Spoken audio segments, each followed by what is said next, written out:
പ്രിയപ്പെട്ട കുട്ടികളെ, അവസാനിപ്പിക്കുന്നതിന് മുമ്പ് ഒരൊറ്റ കാര്യം കൂടി. ഇപ്പോ നമ്മളുള്ളത് 2025-ലാണ്.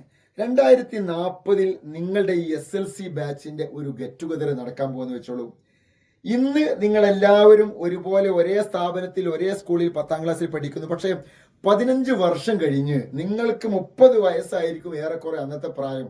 അന്ന് നിങ്ങളെല്ലാവരും ഒരേ ലെവലിലായിരിക്കോ? ഒരിക്കലുമല്ല. ചിലർ ഈ നാട്ടിൽ തന്നെ സാധാരണ കൂലിവേല ചെയ്ത് ജീവിക്കുന്നവരുണ്ടായിരിക്കാം. ഈ നാട്ടിൽ തന്നെ എന്തെങ്കിലും ഒരു ചെറിയ ബിസിനസ് നടത്തുന്നവരുണ്ടായിരിക്കാം.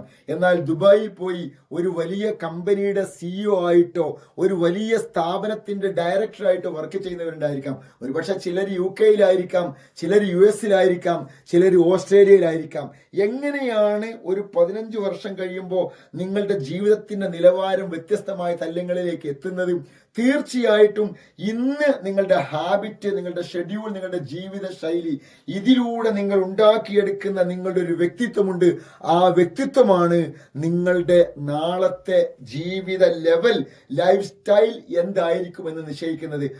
ഇന്ന് നിങ്ങൾ ഉണ്ടാക്കിയെടുക്കുന്ന ഹാബിറ്റാണ് നാളത്തെ നിങ്ങളെ ക്രിയേറ്റ് ചെയ്യുന്നത്. You cannot change your future, but you can change your habits and your habits will change your future. ഇത് APJ അബ്ദുൽ കലാം സാറിന്റെ വാക്കുകളാണ്. നിങ്ങൾക്ക് നിങ്ങളുടെ ഭാവിയെ തിരുത്താനാവില്ല, പക്ഷേ നിങ്ങൾക്ക് നിങ്ങളുടെ ഹാബിറ്റിനെ, ശീലത്തെ തിരുത്താം.